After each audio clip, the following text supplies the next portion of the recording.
Hey, Sox fans, for the second day in a row, the White Sox were postponed due to bad weather in Cleveland. So that means it's the first doubleheader of the season on Wednesday. Does it feel like the Sox are more aggressive on the base paths? There might be something to that. And are you ready for MLB jerseys to feature patch sponsorship? You are Locked On White Sox, your daily Chicago White Sox podcast. Part of the Locked On Podcast Network, your team every day.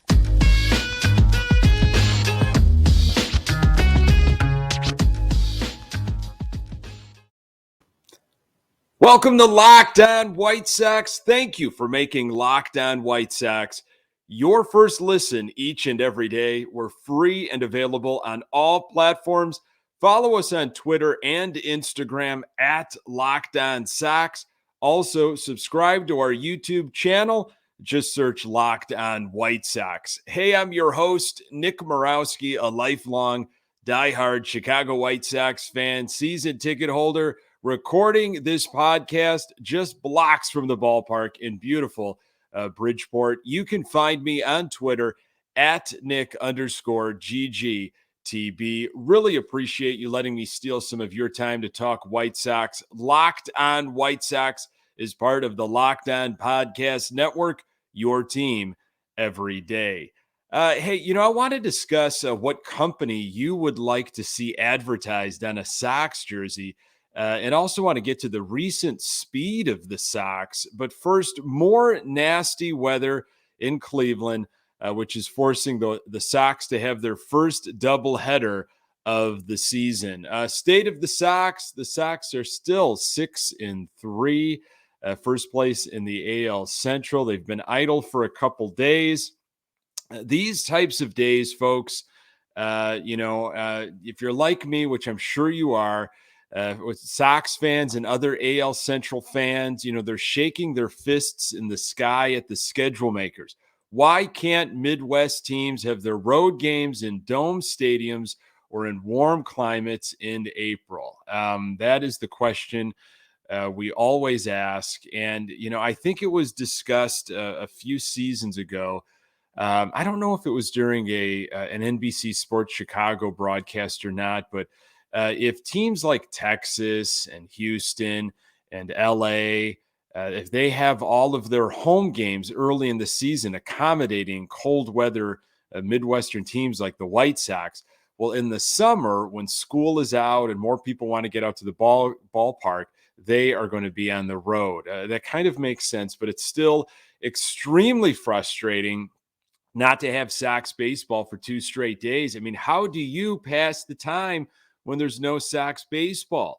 Do you just find something else to watch? Did you maybe start watching Better Call Saul or maybe, the new Batman movie? Do you go back and watch some previous Sox games? For me, obviously, extremely tough when there's no Sox baseball. I do try to catch up on some articles I might have missed, whether it's on The Athletic or some of the stuff, the content on CHGO. I did pick up the new White Sox media guide, the new 2022 yearbook, and the latest White Sox magazine when I was at the ballpark over the weekend. So I am getting into that. Also reading this book, Chili Dog MVP, that just came out about the 1972 season, specifically the Dick Allen MVP season. And I will be talking more about that book this season. I'd love to talk to the authors. It's a fascinating book on the Sox in the city of Chicago. So for me, there's a lot of stuff to catch up on. It is White Sox all the time, though. I just, there's really no replacement for the games. I do need to get caught up with Better Call Saul. I'm disappointed that I haven't seen the first few episodes. It is one of my favorite shows. Not as good as Breaking Bad, but we'll see how this season plays out. So Tuesday's game was postponed. The first White Sox doubleheader will be Wednesday, pending the weather, of course. Both games will go 9 innings opposed to those 7-inning doubleheaders. Sox played in 7 doubleheaders in 2021. 2 of those were against Cleveland. Both were splits. Game one of this doubleheader is supposed to start at 1:10 Chicago time. And as we record right now, it is Keuchel versus Shane Bieber, two former Cy Young Award winners going at it. We talked a little bit about Shane Bieber's numbers in a previous episode. Heading into Wednesday's matchup with Cleveland, Keuchel 4-2 with an ERA of 3.53, 51 strikeouts and 12 appearances versus Cleveland in his career. Of course, a lot of that data coming from his time with Houston. With the White Sox, Keuchel has faced Cleveland 4 times heading into this game, logged 22 and a third innings, given up 16 hits, 4 home runs, and 13 earned runs. Not the greatest showing so far in a White Sox uniform against Cleveland. Game 2 of the doubleheader will follow game 1, usually 30 to 40 minutes after game 1 finishes, and that will be the Lambert versus McKenzie matchup. We talked a little bit about those pitchers in a previous episode. Lambert has faced Cleveland. The Sox have done pretty well against McKenzie. Here's a guy that both Keuchel and Lambert are most likely going to have to figure out, and it's Jose Ramirez. He is been a thorn in the side for the White Sox for a long, long time. I'm going to give you some all-time numbers here for Jose Ramirez. He is hitting 279 and slugging 546 with a 903 OPS, 121 hits, 27 home runs, 76 RBIs, and 84 runs scored in 124 games against the Sox. So that tells you that he plays very well against the White Sox, and there are very few, if any, games where he goes over. Keuchel against Ramirez, there's been 8 games. Keuchel has seen Ramirez in 8 games. He's allowed 7 hits, 1 walk, and has recorded 3 strikeouts against Ramirez, 0 home runs, which is a good sign. Jose Ramirez is having just an unbelievable start to the 2022 season. You know, he got that big contract from Cleveland. So unfortunately, as a Sox fan, we're going to be seeing him in Cleveland for a while. To start this season, Ramirez is 16 for 35, hitting .457, slugging .886 with 3 home runs and 15 RBIs. Those 15 RBIs lead all of baseball right now. So we'll see. Hopefully, Keuchel and Lambert can figure him out, and the Cleveland Guardians. Is Liam Hendriks tipping his pitches? And when will the Sox get Gio and Pollock back? More on that in a moment. Whether she prefers a statement piece or everyday subtle elegance, BlueNile.com has fine jewelry options for every mom. Shop high-quality classic diamond earrings, elegant tennis bracelets, or gemstone pendant necklaces. At BlueNile.com, you can celebrate all of life's moments, from creating the custom engagement ring of her dreams to gifting a classic and timeless jewelry piece, all at prices you won't find at a traditional jeweler. Not perfect? No problem. 100% satisfaction guarantee. Shop stress-free with guaranteed free shipping and returns. Need your special purchase fast? In most cases, Blue Nile can deliver overnight. Every order is insured and arrives in discreet packaging that won't give away what's inside. Mark Mother's Day with something enduring. Classic diamond stud earrings, elegant tennis bracelets, birthstone pendants, and so much more on BlueNile.com. This Mother's Day, give mom something she'll treasure forever with fine jewelry from BlueNile.com. And Locked On Sports listeners get $50 off when you spend $500. This podcast exclusive is only good through Mother's Day. Use code Locked On. That's code Locked On, LOCKEDON. Plus, every order is insured, ships free, and arrives in discreet packaging that won't give away what's inside. Shop stress-free and find your forever piece. Go to BlueNile.com today. Thank you for making Locked On White Sox your first listen. For your next listen, check out the Locked On Now podcast.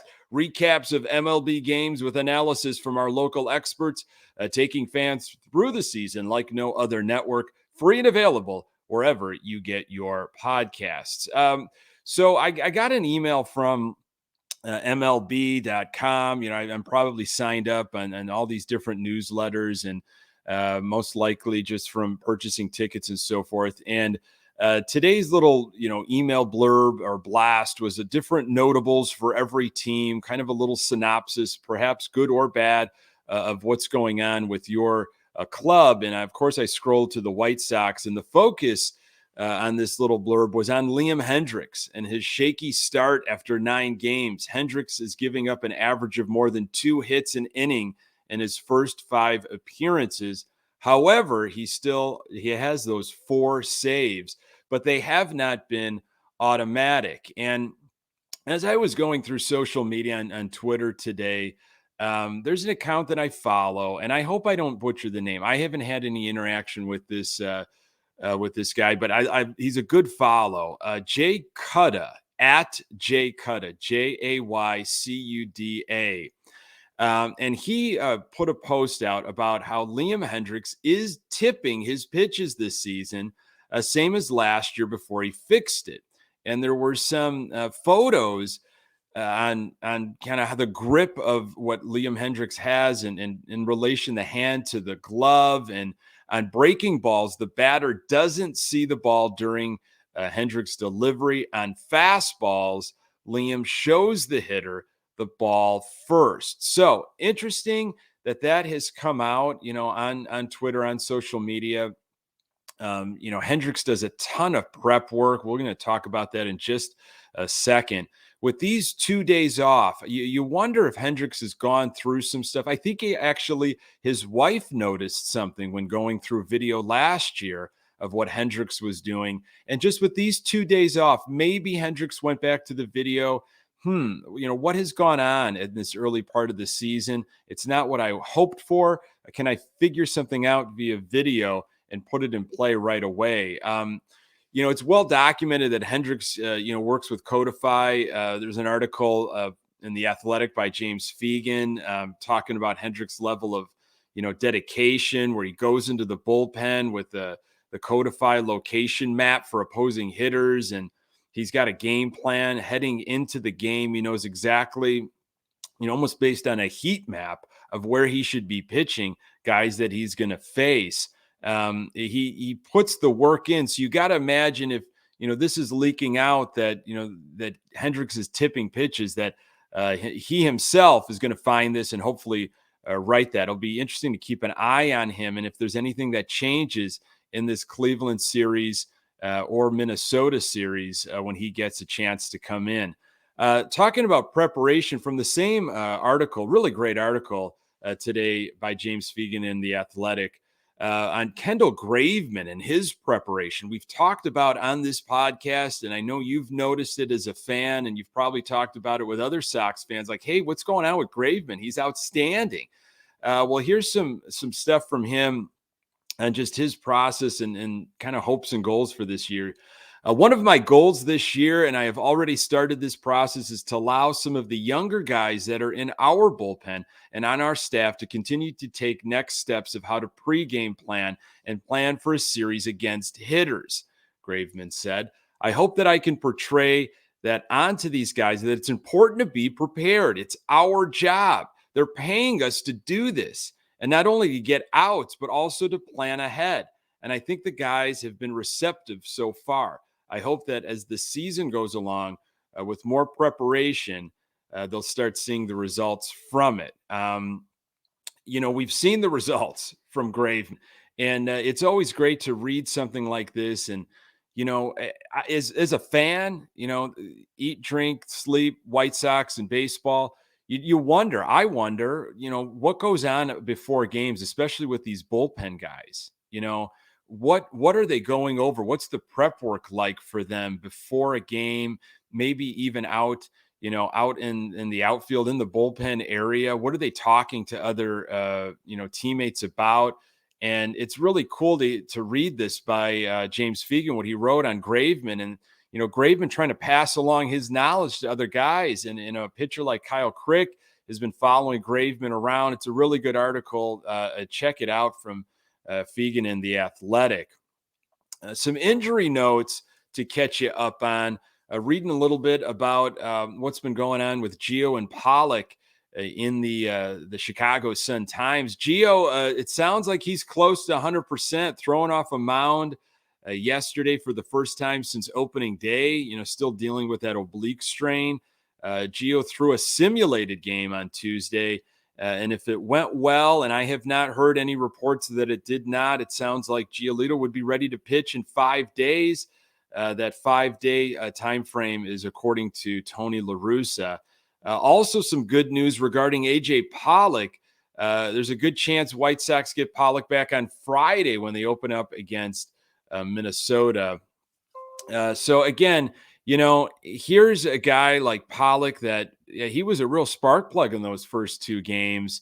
He was getting on base, he was swinging the bat, and we've heard about the hamstring issues. We knew kind of what we were getting, and we just, before it even got started, we lost him. So hopefully a healthy Pollock is back and he hasn't been rushed, and we get him for an extended period of time starting on Friday in that Minnesota series. I want to explore, what is exactly going on with Sox on the base paths. Does it seem like they are more aggressive? It might not just be your imagination. And are you ready for more sponsorship on an MLB jersey? I'm going to talk about that in just a moment. This is the time of year when most people have given up on their New Year's resolutions, but not me. I'm sticking to my resolution of eating right thanks to Built Bar. Have you tried the Puffs? If you haven't, you're missing out on one of Built Bar's best tasting bars. Puffs are the first ever protein-infused marshmallow. They're fluffy, they're marshmallowy, they're not just a protein bar. All Built Bars are covered in 100% real chocolate. Yes, Puffs included. 100% real chocolate. Low calorie, high protein. Replace your candy bars with these. A typical candy bar can be anywhere from 200 to 300 calories. Go to built.com. You'll be blown away. High protein, low cal, high fiber, low carb. Most Built Bars contain 130 calories, 4 grams of sugar, 4 net carbs, and 17 grams of protein. Compare that to a candy bar, which usually has around 240 calories, 30 grams of sugar, and dozens of net carbs. At Built Bar, they're all about the taste. They make it taste delicious first, then figure out how to make it healthy. Go to Built.com, use promo code LOCKED15, and get 15% off your order. Use promo code LOCKED15, LOCKED15, for 15% off at Built.com. White Sox are aggressive on the base paths. You've seen it. You've noticed it. It's felt different. And, another, again, great post today on Twitter by Jay Cutta, at Jay Cutta, at JAYCUDA. Really enjoyed some of the stuff he's been putting out. White Sox base runners have taken an extra base in 68% of their opportunities. That's first in all of baseball. League average is 45%. Second best is 57%. So those are some hardcore concrete numbers. Impressive. I mean, it's felt like it, right? They are taking advantage. And I was pouring over some numbers in terms of stolen bases. Luis Robert leads all of MLB with 5 stolen bases. He has not been caught stealing yet. As a team, the White Sox are second in all of baseball with 9 stolen bases. And as a team, they have not been caught stealing. Sox stole 57 bases in 2021. They were caught 20 times. That number 57 was 11th in the AL, 22nd in all of baseball. April specifically last year, the Sox stole 16 bases, which was 4th in the AL. Those are interesting numbers to me. It hasn't felt for the longest time that I can remember that the White Sox are a team that steal bases. I think they've tried. They just haven't figured it out. We've had the speed over the last couple of years, but it just hasn't been utilized because of injuries, and now you got Robert, who isn't really swinging the bat all that well the last 3, 4, 5 games. But when he's getting on, he's trying to make things happen. Anderson's been stealing some bases. So something to watch in these games this week for sure in Cleveland. Let's talk a little bit about these corporate patches that are heading to your MLB jerseys. We've heard that this was going to be a thing during the lockout. A lot of different items were discussed that could go into play in the 2023 season. And corporate patches on MLB jerseys is going to be a thing. The San Diego Padres released their patch today. I'm sorry, actually yesterday. And it was a large patch on their right sleeve of Motorola, the company. And it's a pretty big patch, circular patch that they're going to have in 2023. Is the jersey sacred to you? How about the hat? It's a question that I've had with friends and fans over the years. I'm from a different era. I think it depends on who you ask. The White Sox were the first team to feature a player's last name on a jersey back in early 1960. That was the workings of Bill Veeck. And then when you fast forward, and that caught everybody off guard. There were owners, there were fans, there were other players, because for years back when baseball first started out, there were no numbers on jerseys. And then when you go to Comerica Park or you're watching a Sox-Tigers game and they pan to the outfield for retired numbers, well, there's some players that just didn't have a number, so they have their name painted on the brick wall out in, I believe, right field. So then you've got last names coming in 1960. People freaked out. What are you doing to the jersey? In 1992, the MLB hat, the on-the-field cap, the fitted cap, started had the logo in the back of the cap, the MLB logo. That happened in 1992. And I remember I had some fitted hats that had no MLB logo. And I remember when that logo first came out, it was really bizarre. What are you doing to this baseball cap? Then the New Era logo came onto the cap, onto the side of the baseball cap in 2017. And that felt really odd to me. I'm not comfortable with that New Era logo on the side of the cap. I get the MLB logo on the back of the on the field cap, but something about that New Era logo still doesn't sit well with me. And then the Nike swoosh was put on the jerseys, on the front of the jerseys in 2020, part of a 10-year deal between Nike and MLB. Now we're talking corporate patches and what's to come for the White Sox. Again, scrolling through some stuff on Twitter today, Patrick Flowers, who's a great follow, he suggested maybe Vienna beef. Hey, maybe Whittingham meats. You got to keep it South Side. Beggar's Pizza, maybe a patch of the logo on the sleeve. I don't know. It's got to be pizza, right? The pizza has to be up in the running. Miller Lite, they just became obviously a beer sponsor again with the Sox. What about just guaranteed rate? Don't you feel like that's what's eventually going to be, just a guaranteed rate logo on the sleeve? Maybe Al's Beef. It's got to be something food related, something South Side related. I have not heard anything what the Sox plan to do, but now that the Padres are starting to release theirs, I bet you there'll be other teams talking about what their corporate patches will look like in 2023. Hey, really appreciate you listening. You can find this podcast everywhere you find your podcasts. We are on Twitter and Instagram at Locked On Sox. You can find me, Nick Morawski, on Twitter at Nick_GGTB. Really appreciate you making Locked On White Sox your first listen every day. Now make your second listen Locked On MLB. Paul Prance's Sullivan, call him Sully, brings you his unique perspective on the major leagues past and present. It's free and available wherever you get your podcasts. Thank you so much for making Locked On White Sox your first listen each and every day. Hopefully, we discuss some actual baseball games in the next episode, and of course, a sweep of the Cleveland Guardians. That'd be nice. I'm Nick Borowski. Until next time, go Sox.